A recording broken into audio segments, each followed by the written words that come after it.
سستے ستارے مدھم روشنی میں ہلکی ہلکی چمک دے رہے تھے۔ زبیدہ وہیں زمین پر بیٹھ گئی۔ اس نے اپنے دونوں ہاتھ اپنے چہرے پر رکھ لیے۔ اس کے ذہن میں بے شمار خیالات آ رہے تھے۔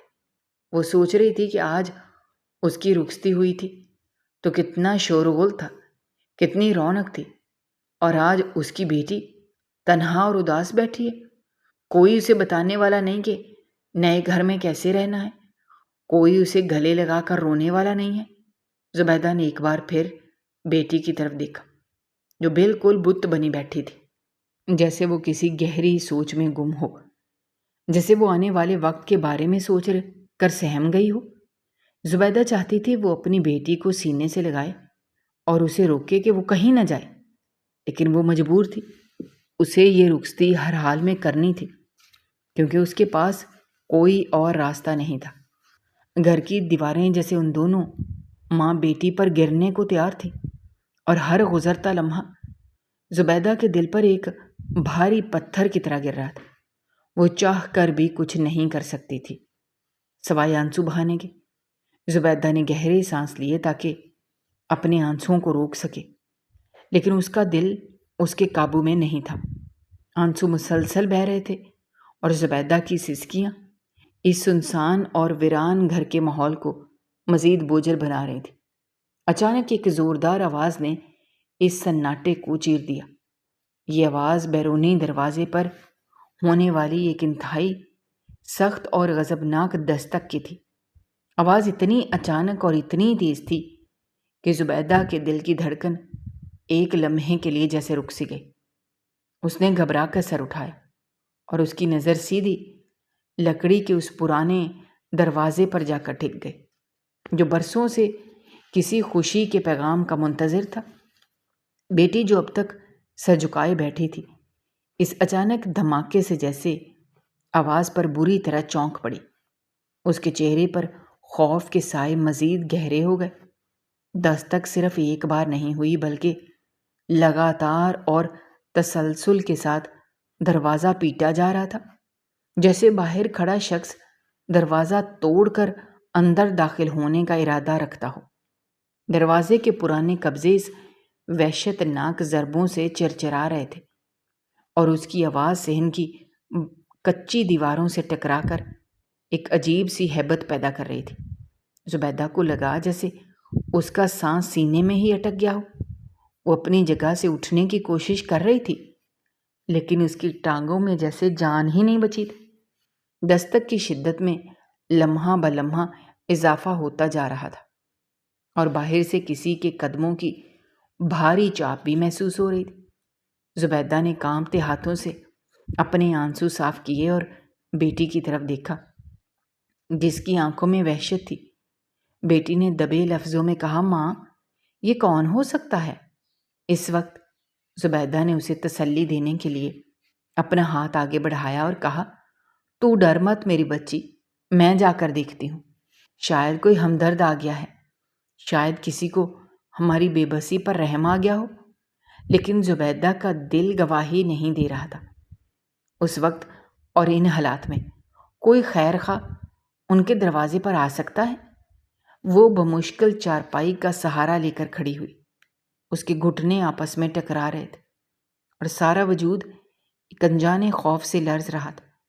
اس نے صحن کی مدھم پیلی روشنی میں دیکھا، جو ایک پرانے بلب سے نکل کر پورے گھر کو مزید پرسرار بنا رہی تھی۔ صحن کی کچی زمین پر اس کے قدموں کی آہٹ بھی نہیں ہو رہی تھی، لیکن اسے اپنے سینے میں دل ہتھوڑے کی طرح دھڑکتا ہوا صاف سنائی دے رہا تھا۔ دروازے پر ہونے والی ہر ضرب اس کے دماغ پر لگ رہی تھی۔ وہ قدم قدم چلتی ہوئی دروازے کی طرف بڑھ رہی تھی، اور ہر قدم کے ساتھ اس کے ذہن میں پرانی یادیں تازہ ہو رہی تھیں۔ اسے یاد آیا جب اس کا شوہر زندہ تھا تو کوئی اس دروازے کی طرف آنکھ اٹھا کر بھی نہیں دیکھ سکتا تھا۔ وہ اس گھر کی چھت تھا جس کے سائے میں وہ اور اس کی بیٹی ایک محفوظ زندگی گزار رہے تھے، لیکن آج وہ چھت نہیں تھی، اور یہ دروازہ ایسا لگ رہا تھا جیسے کوئی کاغذ کا ٹکڑا ہو جسے کوئی بھی پھاڑ کر اندر داخل ہو سکتا ہے۔ دستک کی آواز مسلسل جاری تھی اور اس میں غصہ اور بے صبری نمایاں تھی۔ زبیدہ کو لگا جیسے کوئی لوہے کے بھاری ہتھوڑے سے دروازہ پیٹ رہا ہے۔ اس کے قدم من من کے ہو چکے تھے۔ صحن کا وہ چھوٹا سا فاصلہ جو چند قدموں کا تھا اسے میلوں طویل لگ رہا تھا۔ بیٹی پیچھے مڑ کر بار بار اپنی ماں کو دیکھ رہی تھی۔ اس کے ہونٹ کانپ رہے تھے اور آنکھوں سے بہنے والے آنسو اس کے سرخ جوڑے پر گر کر اسے مزید گیلا کر رہے تھے۔ زبیدہ نے پیچھے مڑ کر بیٹی کو ایک نظر دیکھا اور اسے آنکھوں ہی آنکھوں میں تسلی دی کہ وہ گھبرائے نہیں، حالانکہ وہ خود اندر سے بری طرح ٹوٹ چکی تھی۔ اس کا دل کسی پرندے کی طرح پھڑپڑا رہا تھا۔ دروازے کے قریب پہنچ کر اس کے محسوس کیا کہ باہر سے آنے والی ہوا میں ایک عجیب سی سردی ہے جو سیدھی اس کی ہڈیوں تک اتر رہی ہے۔ اس نے دروازے کی لکڑی کے پٹ پر ہاتھ رکھا تو اسے محسوس ہوا کہ وہ پٹ بھی دستک کی شدت سے کانپ رہا ہے۔ زبیدہ نے دل ہی دل میں اپنے خدا کو پکارا اور کہا، اے میرے مالک، تو میری اور میری بچی کی عزت کا رکھوالا ہے، ہمیں اس تاریک رات میں کسی ظالم کے شر سے بچانا۔ اس نے محسوس کیا کہ باہر والا شخص صرف دروازہ نہیں پیٹ رہا بلکہ وہ بار بار دروازے کو دھکے بھی دے رہا ہے، جس سے دروازے کی درزوں میں بھری ہوئی مٹی اور دھول جڑ کر زبیدہ کے چہرے پر گر رہی تھی۔ زبیدہ نے اپنے کان دروازے کے بالکل قریب کیے اور تاکہ وہ باہر سے کوئی آواز سن سکے، لیکن صرف بھاری اور تیز سانسوں کی آوازیں آ رہی تھیں، جیسے کوئی بہت دور سے بھاگتا ہوا آیا ہو یا غصے سے اس کی سانسیں پھول چکی ہوں۔ زبیدہ نے ہمت کی اور اپنی خشک زبان کو ہونٹوں پر پھیرتے ہوئے دبی ہوئی آواز میں کہا، کون ہے جو اس وقت ہمارا دروازہ توڑنے پر تلا ہوا ہے؟ لیکن اس کی آواز دستک کے شور میں اس طرح دب گئی جیسے طوفان میں کسی چڑیا کی آواز دب جاتی ہے۔ اس نے دوبارہ قدرے اونچی آواز میں پوچھا، کون ہے باہر؟ کیا اسے نہیں معلوم کہ یہ ایک بیوہ کا گھر ہے؟ لیکن باہر سے کوئی جواب نہیں آیا اور دستک اسی وحشت کے ساتھ جاری رہی۔ زبیدہ کے ماتھے پر پسینے کے قطرے چمکنے لگے۔ سردی کے باوجود اس کا پورا جسم پسینے میں بھیگ چکا تھا۔ اس نے پیچھے مڑ کر دیکھا۔ اس کی بیٹی چارپائی سے اٹھ کر دیوار کے ساتھ لگ کر کھڑی ہو گئی تھی۔ اس نے دونوں ہاتھ سینے پر باندھے ہوئے تھے، جیسے وہ کسی بہت بڑے طوفان کا سامنا کرنے کے لیے خود کو تیار کر رہی ہو۔ زبیدہ کا ممتا بھرا دل خون کے آنسو رونے لگا۔ اس نے تو اپنی بچی کے لیے ایک نئی اور خوشگوار زندگی کے خواب دیکھے تھے، لیکن یہاں تو ہر لمحہ ایک عذاب کی طرح گزر رہا تھا۔ اس نے سوچا کہ اگر اس نے دروازہ نہ کھولا تو باہر والا اسے توڑ دے گا، پھر وہ لوگ بالکل ہی بے آسرا ہو جائیں گے۔ اس نے کانپتے ہاتھوں سے دروازے کی لوہے کی کنڈی کی طرف ہاتھ بڑھایا اور کنڈی کو چھوتے ہی اسے ایسا لگا جیسے اس نے کسی دہکتے ہوئے انگارے کو ہاتھ لگا دیا ہو۔ اس کے ہاتھ اتنے لرز رہے تھے کہ وہ کنڈی کو پکڑ بھی نہیں پا رہے تھے۔ اس نے ایک لمبا سانس لیا اور اپنی آنکھیں بند کیں اور اپنی تمام تر کمزوریوں کو ایک طرف دھکیلتے ہوئے کنڈی کو مضبوطی سے پکڑ لیا۔ دروازے کی دراڑوں سے آنے والی ہوا اس کے چہرے سے ٹکرا رہی تھی، لیکن اس کے اندر خوف کی ایک آگ بھڑک رہی تھی۔ وہ سوچنے لگی، کیا یہ وہی لوگ ہیں جنہوں نے دن کے وقت انہیں تانے دیے تھے؟ کیا وہ اب رات کی تاریکی میں ان کا مذاق اڑانے آئے ہیں؟ یا شاید اس کی بیٹی کا نصیب دستک دے رہا ہے جس کا وہ صبح سے انتظار کر رہے تھے؟ زبیدہ کا دماغ سن ہو چکا تھا اور سوچنے سمجھنے کی صلاحیت جواب دے رہی تھی۔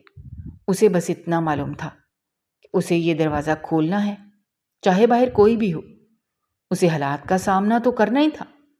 اس نے اپنی بیٹی کو اشارے سے کہا کہ وہ پیچھے ہٹ جائے، پھر اس نے پوری طاقت لگا کر کنڈی کو اوپر کی طرف کھینچا۔ کنڈی پر زنگ لگا ہوا تھا، اس لیے وہ آسانی سے نہیں کھلی۔ زبیدہ کو مزید زور لگانا پڑا اور آخر کار ایک کھٹک کی آواز کے ساتھ کنڈی کھل گئی، لیکن اس نے ابھی دروازہ اپنی طرف نہیں کھینچا تھا۔ وہ ایک لمحے کے لیے رکی، اس کی دھڑکنیں اس کے کانوں میں گونج رہی تھیں۔ اسے سمجھ نہیں آ رہا تھا کہ وہ دروازہ کھول کر باہر جھانکے یا اسی طرح کھڑی رہے۔ دستک اب رک چکی تھی۔ باہر ایک پرسرار خاموشی چھا گئی تھی۔ یہ خاموشی اس دستک سے بھی زیادہ خوفناک تھی۔ زبیدہ نے دروازے کے پٹ پر ہاتھ رکھا اور اسے دھیرے سے اپنی طرف کھینچا۔ دروازے کے قبضوں نے ایک بار پھر چرچراہٹ کی آواز پیدا کی اور باہر کی تاریک گلی کا منظر زبیدہ کے سامنے آنے لگا۔ اس کا دل زور زور سے دھڑک رہا تھا۔ اس کی آنکھیں باہر کے اندھیرے میں کچھ دیکھنے کی کوشش کر رہی تھیں۔ اسے لگ رہا تھا کہ وقت جیسے رک گیا ہے اور وہ ایک ہی لمحے میں قید ہو کر رہ گئی ہے۔ اس کی بیٹی دیوار کے ساتھ لگی خوف سے کانپ رہی تھی اور اس کی نظریں بھی اسی دروازے پر جمی تھی۔ زبیدہ نے اپنا سر تھوڑا سا باہر نکالا اور گلی کے دونوں طرف دیکھا، جہاں موت کا سناٹا تھا۔ گلی کا اکلوتا بلب بھی خراب تھا، اس لیے کچھ واضح نظر نہیں آ رہا تھا۔ اس نے دروازے کو مزید کھولا اور اپنا پورا جسم دروازے کی چوکھٹ پر لے آئی۔ اس کی نظریں کسی چہرے کو تلاش کر رہی تھیں جو اس دروازے کو اتنی بے دردی سے پیٹ رہا تھا۔ اس کا دماغ عجیب سے وسوسوں اور خوفناک خیالوں کا شکار ہو چکا تھا۔ وہ یہی سوچے جا رہی تھی کہ اس ویرانے میں کون آ سکتا ہے۔ زبیدہ نے جیسے ہی دروازے کا آخری پٹ پوری طرح کھولا تو باہر کی گھپ اندھیری گلی میں سے ایک بھاری بھرکم وجود سیدھا ان کے صحن کی مدھم پیلی روشنی میں آ کھڑا ہوا۔ زبیدہ کی نظر جیسے ہی اس شخص کے چہرے پر پڑی تو وہ اسے دیکھتے ہی پہچان گئی اور اس کے قدم بے اختیار پیچھے کی طرف لڑکھڑائے۔ اسے لگا جیسے کسی نے اس کے پورے جسم کا خون نچوڑ لیا ہو۔ اس کا دل سینے میں زور سے دھڑکا کے پسلیوں سے ٹکراتا ہوا محسوس ہوا۔ زبیدہ کی آنکھیں پھٹی کی پھٹی رہ گئیں، کیونکہ وہ اس بھیانک اور شفاف چہرے کو بہت اچھی طرح جانتی تھی اور اس کے وہم و گمان میں بھی نہیں تھا کہ یہ شخص آج کی رات ان کی دہلیز پر کھڑا ہوگا۔ وہ شخص بنا کوئی اجازت مانگے اور بنا کوئی بات کیے ایک انتہائی زہریلی اور طنزیہ مسکراہٹ چہرے پر سجائے زبردستی گھر کے اندر داخل ہو گیا۔ زبیدہ کے حلق میں جیسے کانٹے چبھنے لگے اور وہ جاننے کے باوجود کہ یہ ظالم انسان یہاں کیا تباہی مچانے آیا ہے، خوف کے مارے ایک لفظ تک نہ بول سکے۔ وہ چاہتی تھی کہ آگے بڑھ کر اس کا راستہ روکے، مگر اس کی آواز سینے میں ہی گھٹ کر رہ گئی اور ٹانگوں نے حرکت کرنے سے انکار کر دیا۔ آنے والا شخص زبیدہ کی اس دہشت زدہ حالت کو بالکل نظر انداز کرتے ہوئے سیدھا اس چارپائی کی طرف بڑھنے لگا جہاں اس کی بیٹی سرخ جوڑے میں سمٹی ہوئی خوف سے کانپ رہی تھی۔ اس شخص کے جوتوں کی بھاری آواز کچے صحن میں ایک عجیب سی دہشت پھیلا رہی تھی، جس سے صحن کی مٹی اڑ اڑ کر ان کے چہروں پر پڑ رہی تھی۔ بیٹی نے جب اس ظالم اور ڈراؤنے دکھنے والے انسان کو یوں بے دھڑک اپنی طرف آتے دیکھا تو وہ ڈر کے مارے مزید دیوار کے ساتھ لگ گئی۔ اس کا سارا وجود کسی سوکھے پتے کی طرح لرزنے لگا۔ زبیدہ نے بمشکل اپنی تمام تر بکھری ہوئی ہمت اور طاقت جمع کی اور آگے بڑھ کر اس شخص کا راستہ روک لیا۔ اس نے روتے ہوئے اپنے دونوں ہاتھ اس کے آگے جوڑ دیے اور کانپتی آواز میں بولی، خدا را ہمیں بخش دو، میں تمہارے آگے بھیک مانگتی ہوں۔ ہم پہلے ہی حالات کے مارے ہوئے لاچار لوگ ہیں۔ میں جانتی ہوں تم کتنے طاقتور ہو اور تمہارے دل میں کوئی رحم نہیں ہے، مگر آج میری بچی کی رخصتی ہے۔ اس غریب خانے میں کوئی نہیں آیا اور تم یوں اچانک آ کر ہماری رہی سہی سانسیں بھی چھین رہے ہو۔ خدا کے واسطے یہاں سے چلے جاؤ اور ہماری عزت کو خاک میں مت ملاؤ، ورنہ میں چیخیں مار مار کے پورے محلے والوں کو اکٹھا کر لوں گی اور سب کو بتاؤں گی کہ تم کتنے ظالم ہو۔ زبیدہ کی اس کھوکھلی اور بے بس دھمکی پر وہ شخص ایک زوردار اور بھیانک کہکا لگا کر ہنسا، جس کی گونج اس چھوٹے سے غریب خانے کی کچی دیواروں کو ہلا کر رکھ دیا۔ اس ہنسی میں اتنی درندگی اور تکبر تھا کہ زبیدہ کے جڑے ہوئے ہاتھ خود بخود نیچے گر گئے۔ اسے فوراً یہ تلخ احساس ہو گیا کہ جس محلے نے دن کی روشنی میں اس کا ساتھ چھوڑ دیا، وہ رات کے اس اندھیرے پہر میں اس کی مدد کے لیے کبھی اپنے دروازے نہیں کھولیں گے۔ وہ شخص زبیدہ کو زوردار دھکا دے کر بیٹی کے بالکل سرہانے جا کر کھڑا ہو گیا۔ اس کی نظروں میں ایک عجیب سی کاٹ اور فتح کا غرور تھا جو زبیدہ کے کلیجے کو بری بے دردی سے چیر رہا تھا۔ زبیدہ کی آنکھوں میں وحشت اتر آئی اور وہ زمین پر گر پڑی، کیونکہ وہ اسے دیکھتے ہی پہچان گئی تھی۔ وہ کوئی اور نہیں بلکہ اس پورے علاقے کا سب سے ظالم اور سنگ دل سود خور اعظم خان تھا، جس کے نام سے ہی غریبوں کے چولہے ٹھنڈے پڑ جاتے تھے اور لوگ خوف کے مارے اپنے راستے بدل لیتے تھے۔ زبیدہ نے جیسے ہی اس کا یہ چہرہ دیکھا، اس کے حواس مکمل طور پر جواب دے گئے۔ اس کی آنکھیں پھٹی کی پھٹی رہ گئیں، کیونکہ وہ اس بھیانک چہرے کو اور اس کی لائی ہوئی بربادیوں کو بہت اچھی طرح جانتی تھی۔ اعظم خان نے اپنے ہاتھ میں پکڑی ہوئی بھاری لاٹھی کو کچے صحن کی زمین پر زور سے مارا اور ایک زہریلی طنزیہ مسکراہٹ کے ساتھ زبردستی گھر کے اندر داخل ہو گیا۔ اس کے بوٹوں کی دھمک سے صحن کی خاموشی پاش پاش ہو گئی۔ زبیدہ کے حلق میں جیسے کانٹے چبھ گئے، اور وہ یہ جانتے ہوئے بھی کہ یہ شخص یہاں ان کی دنیا اجاڑنے آیا ہے، خوف کے مارے ایک لفظ بھی نہ بول سکی۔ اعظم خان زبیدہ کی اس عبرتناک حالت کو بالکل نظر انداز کرتے ہوئے سیدھا اس چارپائی کی طرف بڑھنے لگا جہاں اس کی بیٹی سرخ جوڑے میں سمٹی ہوئی کسی معصوم پرندے کی طرح کانپ رہی تھی۔ اس نے اپنی خبیث نظریں لڑکی پر ٹکائیں، پھر مڑ کر زبیدہ کی طرف دیکھا اور انتہائی کرخت لہجے میں کہنے لگا، کیوں زبیدہ بی بی، مجھے دیکھ کر حیران کیوں ہو رہی ہو؟ کیا تم نے یہ سمجھ رکھا تھا کہ تم اپنے مرحوم شوہر کا لاکھوں روپے کا قرض اتارے بغیر اپنی بیٹی کی شادی کسی اور سے دھوم دھام سے کر دو گی اور مجھے کانوں کان خبر بھی نہیں ہوگی؟ میں کوئی بے وقوف نہیں ہوں۔ میں تمہاری ہر چال پر پچھلے کئی مہینوں سے نظر رکھے ہوئے تھا، جب تم محلے والوں کے پاس جا جا کر منتیں کر رہی تھی اور ان کو اپنی بیٹی کی شادی کا کارڈ دے رہی تھی، تب میں تمہاری اس نادانی پر ہنس رہا تھا، کیونکہ مجھے اچھی طرح معلوم تھا کہ اس پورے علاقے میں کسی ایک میں بھی اتنی جرت نہیں کہ وہ اعظم خان کے حکم کے خلاف تمہارے گھر قدم بھی رکھ سکے۔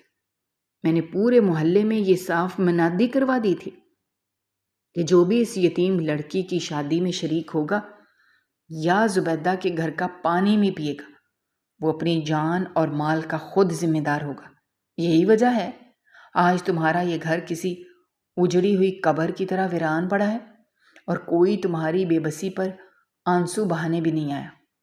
پھر اس نے ایک زوردار قہقہہ لگا کر کچی دیوار کو ہلا کر رکھ دیا، کہنے لگا، تم صبح سے جس بارات کا انتظار کر رہی ہو اور جس دولہے کے صحرا سجنے کے خواب دیکھ رہی ہو، وہ بارات اب کبھی نہیں آئے گی، کیونکہ میں نے اس لڑکے اور اس کے باپ کے گھر میں بھی اپنے گنڈے بھیج دیے تھے اور ان کو صاف الفاظ میں یہ پیغام دے دیا تھا کہ اگر آج انہوں نے تمہاری بیٹی کی طرف قدم بھی بڑھایا تو دلہے کی بارات کی جگہ اس کا جنازہ اٹھے گا، اور وہ غریب اور شریف لوگ میری طاقت اور میرے نام کے خوف سے بری طرح ڈر گئے ہیں۔ انہوں نے اپنی جان بچانے کے لیے اس شادی سے صاف انکار کر دیا اور اپنی بارات کو راستے سے ہی واپس لے گئے۔ اب تمہاری یہ بیٹی ہمیشہ کے لیے بدنام ہو چکی ہے اور کوئی بھی اس سے شادی کرنے کے لیے کبھی تیار نہیں ہوگا۔ اب تمہارے پاس میری شرط ماننے کے سوا کوئی دوسرا راستہ نہیں بچا۔ تمہارے شوہر نے اپنی بیماری کے وقت مجھ سے جو بھاری رقم سود پر لی تھی، وہ رقم اب دگنی ہو چکی ہے، اور تم نے پچھلے 3 سالوں میں مجھے ایک دھیلا بھی واپس نہیں کیا۔ میں نے تم سے پہلے ہی کہا تھا، یا تو میرا سارا پیسہ سود سمیت میرے منہ پر مارو یا پھر اپنی اس خوبصورت بیٹی کا ہاتھ میرے ہاتھ میں دے دو، لیکن تم نے خاندانی غیرت اور جھوٹی انا کا لبادہ اوڑھ کر مجھے صاف انکار کر دیا تھا اور چھپ چھپا کر اس کا رشتہ کہیں اور طے کر دیا۔ اب دیکھو، تمہارا خدا بھی میرے ساتھ ہے اور اس نے آج تمہیں بالکل تنہا کر دیا ہے۔ اب وقت ختم ہو چکا ہے اور میرا صبر بھی جواب دے گیا ہے۔ آج یہ لڑکی اسی سرخ جوڑے میں میرے ساتھ میری حویلی جائے گی اور وہاں جا کر میرے گھر کی نوکرانی بنے گی اور دن رات کام کر کے اپنے باپ کا وہ سارا قرض اتارے گی۔ یہی تمہاری سزا ہے اور یہی میرے قرض کا آخری سود ہوگا۔ زبیدہ یہ برتناک اور خوفناک انکشاف سن کر پاگلوں کی طرح عاظم خان کے پیروں میں گر گئی۔ اس کی مٹی سٹے ہوئے بھاری بوٹوں کو اپنے ہاتھوں سے پکڑ کر بلک بلک کر رونے لگی۔ وہ ہچکیاں لیتے ہوئے کہنے لگی، اعظم خان، خدا کے لیے میری معصوم بچی پر رحم کھاؤ، اس کا اس قرض سے کوئی لینا دینا نہیں ہے۔ یہ تو ابھی دنیا کے سرد و گرم سے بھی واقف نہیں۔ تم جو سزا دینا چاہتے ہو مجھے دے دو، مجھے اپنی حویلی لے جاؤ، مجھے اپنی نوکرانی بنا لو، میں تمہارے گھر کا ہر کام کروں گی، تمہارے پیر دھو کر پیوں گی، لیکن میری بچی کی زندگی برباد مت کرو۔ میں تمہارا ایک ایک پیسہ اتار دوں گی، مجھے تھوڑی سی مہلت دے دو۔ میں دن رات محنت مزدوری کروں گی، لوگوں کے گھروں میں جھاڑو پوچھا کروں گی، لیکن میری اس یتیم بچی کی عزت کو بازار میں مت رولو۔ مگر اس سنگ دل سود خور کے دل میں رحم کا ایک قطرہ بھی نہیں تھا۔ اس نے انتہائی بے دردی سے زبیدہ کو اپنے بوٹ کی ٹھوکر ماری، جس سے وہ بوڑھی عورت کچے صحن کی سخت زمین پر دور جا گری۔ اس کے ماتھے اور ہاتھوں پر گہری چوٹیں آئیں جہاں سے خون رسنے لگا۔ بیٹی نے جب اپنی ماں کو اس طرح تڑپتے اور زمین پر گرتے دیکھا تو اس کے اندر کا سارا خوف ایک دم غائب ہو گیا اور اس کی جگہ ایک شدید غصے اور خاندانی غیرت نے لے لی۔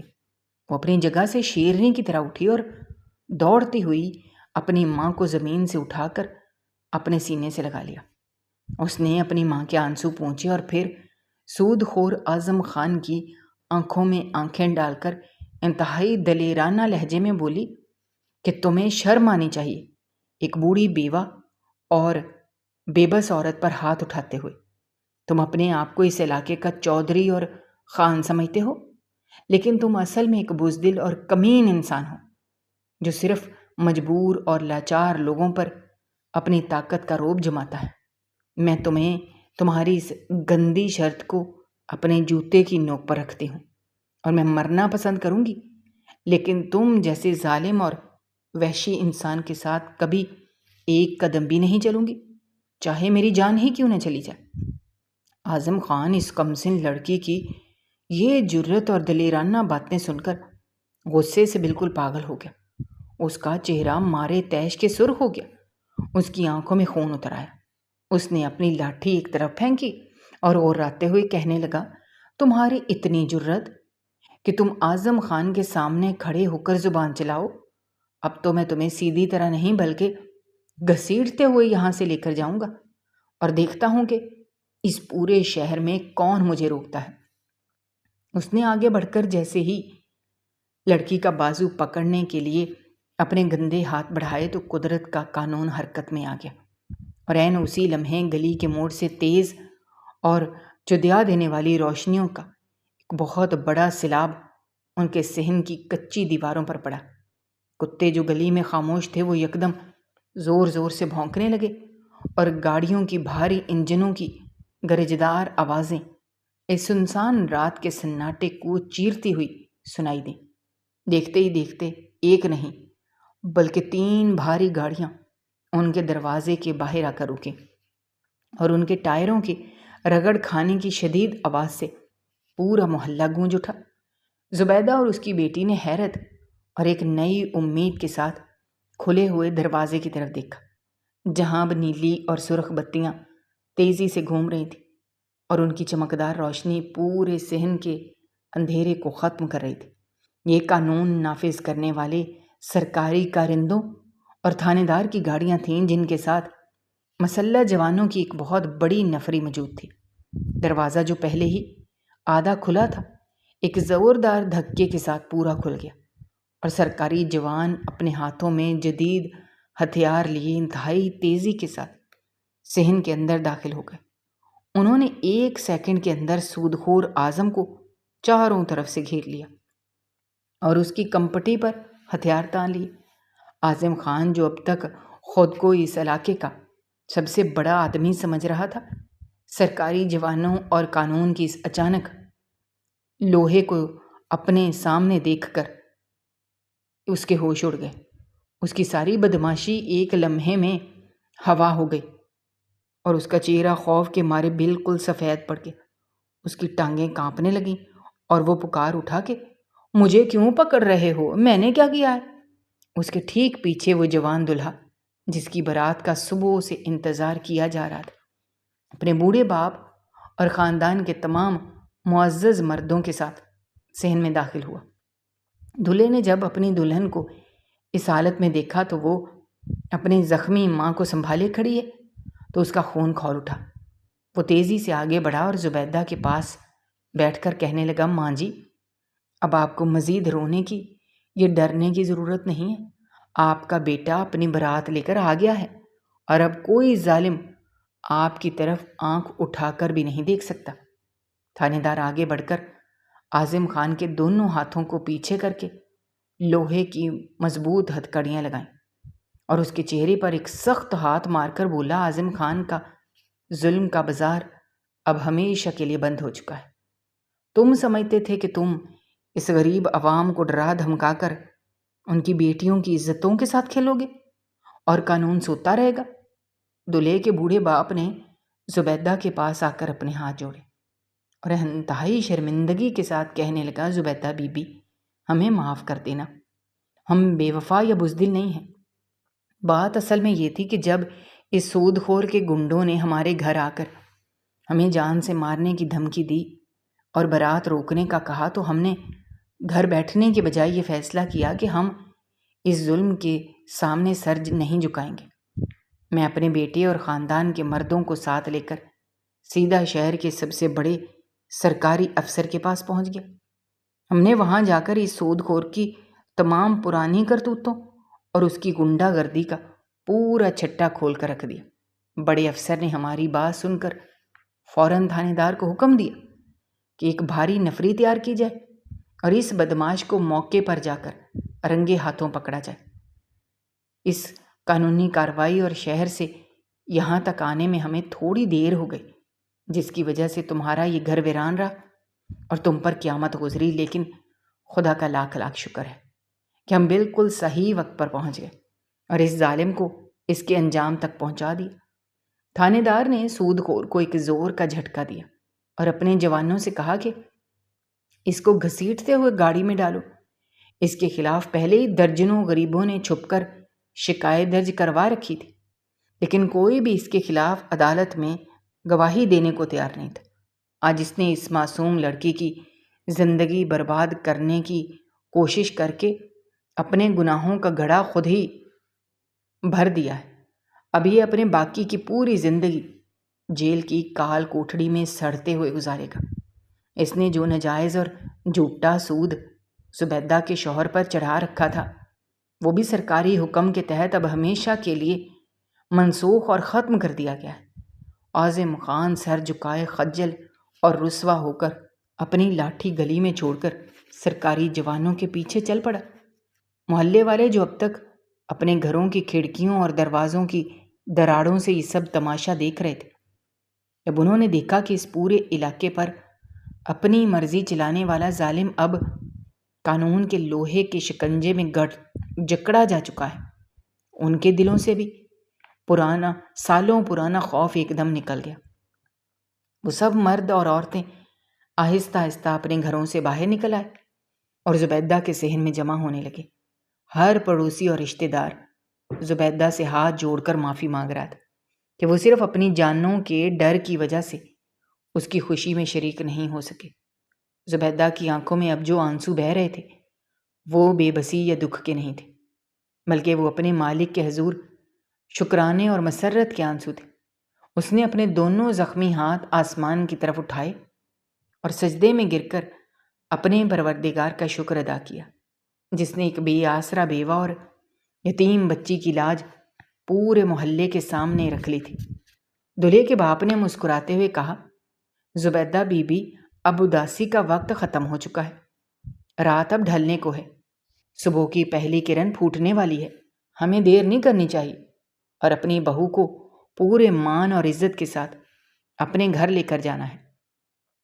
انہوں نے محلے کی عورتیں جو ابھی تک خاموش تھیں، انہوں نے فوراً خوشی کے گیت گانے شروع کر دیے، اور وہ سنسان گھر جو کچھ دیر پہلے ماتم کدہ بنا ہوا تھا، اب چند ہی منٹوں میں رونق، ہنسی اور خوشیوں کی آوازوں سے گونج اٹھا۔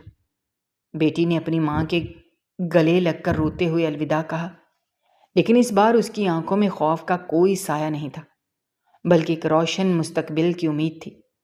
زبیدہ نے مسکراتے ہوئے اپنی بیٹی کو الوداع کیا، اور اس طرح اس تاریک اور ویران رات کا انجام ایک انتہائی خوبصورت اور برکت والی صبح کی صورت میں ہوا، جس نے ان کی زندگیوں کے تمام پچھلے دکھوں اور تکلیفوں کو ہمیشہ کے لیے مٹا کر رکھ دیا۔ دوستو، ہماری آج کی یہ کہانی آپ کو کیسی لگی؟